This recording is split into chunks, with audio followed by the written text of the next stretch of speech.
নতুন যে কোনো জিনিসই কিন্তু আমাদের কাছে ভীষণ ভালো লাগে। আজকে দুপুরের জন্য কী কী রান্না করবো এগুলো রেডি করে নিয়েছি। আর এখানে হচ্ছে একটা নতুন সবজি অলরেডি চলে আসছে, সিম, টমেটো আর আলু। এই যে শীত শুরু হওয়ার আগে এই নতুন নতুন বছরের প্রথম এই সবজিটা দিয়ে আমি আজকে কী কী রান্না করব দুপুরের খাবারের জন্য। আজকে দুপুরের জন্য মোটামুটি 3টা আইটেম রেডি করেছি। সবসময় দুপুরবেলা ওরকমই থাকে, 2টা 3টা আইটেমই রেডি করি, এর বেশি কখনো রেডি করা হয় না। তো 2টা 3টা আইটেমের মধ্যে একটা তো দেখতেই পেলেন, করলা কেটে নিছি, করলা ভাজি করব। আরেকটা হচ্ছে সিম, টমেটো আর আলু, এই 3টা দিয়ে আমি হচ্ছে ইলিশ মাছ দিয়ে রান্না করব। যদিও এটা ইলিশ মাছের অন্য কোনো মাছ দিয়েও খেতে ভালো লাগে। তো যেহেতু এখন হচ্ছে সিমের সিজন না, অফ সিজনের সিম, অফ সিজনের টমেটো, যেহেতু এগুলো শীতকালীন সবজি, তো এই অফ সিজনের এই সবজিগুলো দিয়ে আমি হচ্ছে এই রান্না করব, ইলিশ মাছ দিয়ে রান্না করব। তো আশা করি রান্নাটাও ভালো হবে, খেতেও ভালো লাগবে। আর অনেক আপুরাই আমাকে বলে যে আপু তুমি এত কম তেল মশলা খাও কেন? তো আজকে হচ্ছে এটা অনেক তেল মশলা দিয়ে রান্না করতেছি। কথা হচ্ছে এটা আমি জিনাত আর জওহার খাবো, ওদের বাবার জন্য আজকে আলাদা একটা তরকারি রান্না করব। তো যেহেতু মাছ আছে সমস্যা নাই, তো ইলিশ মাছের 2টা আইটেম করে ফেলবো। কচুরমুখী কেটে নিছি। তো এখানে হচ্ছে পাশাপাশি 2 চুলায় রান্না করতেছি। সব কিছু রেডি থাকলে না পাশাপাশি 2 চুলায় রান্না করতে ভীষণ সুবিধা হয়। একসাথে মশলা বের করে দেওয়া যায়, নাড়াচাড়া করা যায়, একটা হইতে হইতে আরেকটা নাড়াচাড়া করা যায়, এরকম আর কি বিষয়টা। তো যাই হোক, আর আমার এই কড়াইটা কিন্তু রান্নার জন্য মানে ঝোল রান্না করার জন্য ভীষণ ভালো। যদিও এটার সাথে ঢাকনা নেই, এটা 30 সেন্টিমিটারের একটা বিশাল বড় কড়াই। হ্যাঁ, তো এইটাই আমি এখন রেগুলার রান্না করতেছি, কারণ খুব একটা লেগে যায় না, অনেক মোটা আছে, আবার স্টিলের জিনিসগুলো কিন্তু সহজে নষ্ট হয় না, অনেক দিন ব্যবহার করা যায়। আমার একদম সংসার মানে এই যে আলাদাভাবে সংসার, মানে এই যে বাসার যে সংসারটা, এটা কিন্তু আলাদাভাবে সংসার শুরু করার পর আমি বেশ কয়েকটি স্টিলের জিনিস কিনছি, যে জিনিসগুলো এখনও আছে। বাট আমি অনেক নন স্টিকের জিনিস কিনছি, সেগুলো কিন্তু এখন নাই, নষ্ট হয়ে গেছে। নন স্টিকের জিনিসগুলো প্রতি বছর বছর চেঞ্জ করতে হয়, আর স্টিলের জিনিসগুলো হচ্ছে দেখা যাচ্ছে বছরের পর বছর চলে যায়, দামও বেশি, কাজেও ভালো। আমার এই প্যান্টটা মেবি হচ্ছে 3000 না 3400 না 3800 টাকা দিয়ে কিনছিলাম, তাও আবার ঢাকনা ছাড়া। এটার জন্য একটা ঢাকনা কিনতে পারলে আরও বেটার হবে। তো যাই হোক, এখানে হচ্ছে দেখতেই পাচ্ছেন আমি হচ্ছে করলা অলরেডি ভাজি করতেছি, দিয়ে দিচ্ছি। করলা ভাজির মধ্যে তেমন কিছু লাগে না, পেঁয়াজ, কাঁচামরিচ, তেল আর একটু আস্ত জিরার ফোড়ন দিয়ে সুন্দর করে নাড়াচাড়া করে দিচ্ছি। লাস্টের দিকে হচ্ছে আর একটু পেঁয়াজ অ্যাড করে দিব, এখনই দিব না আর কি, ওটা করলাটা সেদ্ধ হয়ে যাওয়ার পর। আর এখানে হচ্ছে এই চুলাটাতে আমি হচ্ছে ওই যে সমস্ত মশলা দিলাম, পেঁয়াজ কাঁচামরিচ ভেজে নেওয়ার পর এখানে হচ্ছে একটু আস্ত জিরা ফোড়নও দিচ্ছি, আর হলুদ মরিচ ধনিয়ার গুঁড়া দিয়ে দিচ্ছি। আর যেহেতু ইলিশ মাছ রান্না করবো, এখানে আদা রসুন বাটা আমি দিই নাই, লবণ দিয়ে দিলাম স্বাদ মতো। লাল লাল ঝাল ঝাল করে রান্না বান্না করলে কিন্তু ভালোই লাগে, খেতে ভালোই লাগে, দেখতেও সুন্দর লাগে। কিন্তু আমাদের আসলে যেহেতু একটু হেলথের প্রবলেম, তো এই জন্য কিন্তু কম মশলা খাওয়ার চেষ্টা করি সবাই, তেল কম, মশলা কম। তো এটা নিয়ে অনেকেই অনেক কিছু বলে যে আমি নাকি রান্না করতে পারি না। আমি আসলে যাইনি, জানি আমার ভয়েস ওভার করতে গেলে কেন জানি ঘুম পাওয়া যায়। তো এখানে হচ্ছে এই যে দেখেন আমি ইলিশ মাছ এখানে হচ্ছে একটা বড় পিস নিচ্ছি, বাকিগুলো নিচ্ছি এখানে, যেহেতু আরেকটা তরকারি রান্না করা হবে ইলিশ মাছ দিয়েই। তো এই তরকারিটা যাতে করে যে যে খাইতে চাই একটু একটু করে খাইতে পারে, এই জন্য হচ্ছে এখানে অল্প একটুই করা হয়েছে। তরকারিটাও অল্প, যদিও অল্প একটু সিম, এখানে হচ্ছে কি বলে 250 গ্রামের মতো সিম ছিল, একটা আলু ছিল আর একটা টমেটো ছিল। তো সেই অনুযায়ী হচ্ছে করতেছি, মাছগুলো সুন্দর করে কষায় নিতেছি। তো যেটা বলতেছিলাম, আপনাদের সাথে গল্প করতে আমার ভালোই লাগে।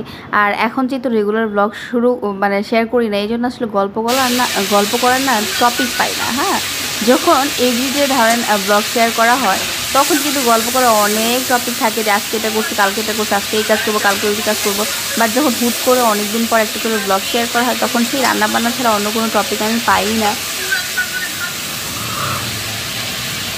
সেই দুপুরে রান্নাবান্নায় শেয়ার করি।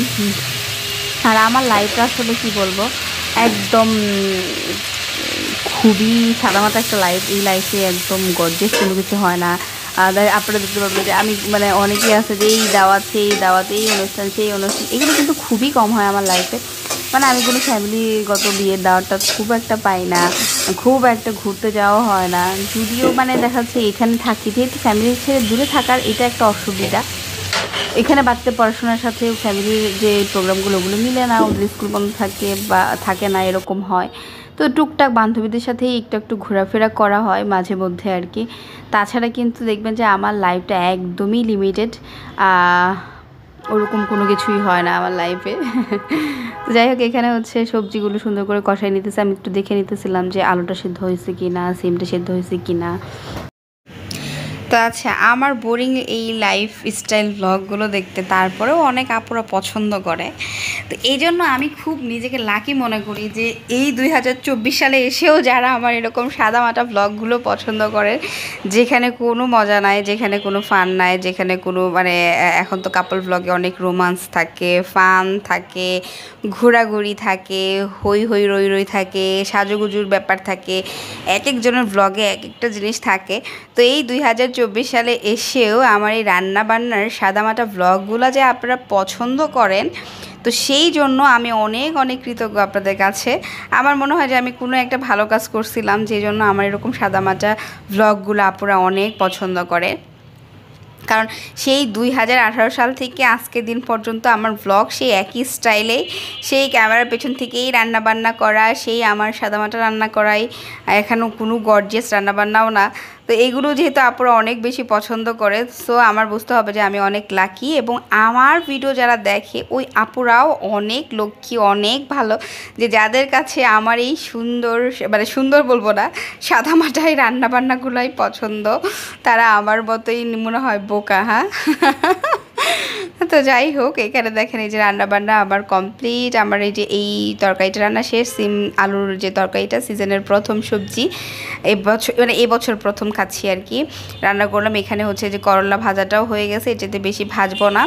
এখন হচ্ছে কড়াইটা হচ্ছে আমি খালি করে নিব। এই কড়াইয়ের মধ্যে হচ্ছে কচুরমুখী দিয়ে হচ্ছে রান্না করব, ওদের বাবার জন্য ইলিশ মাছ রান্না করব। যেহেতু এই তরকারিটা বেশি একটু কালার হয়ে গেছে, বেশি মশলা তেল পড়ে গেছে, এটা হয়তো সে আর খাবে না।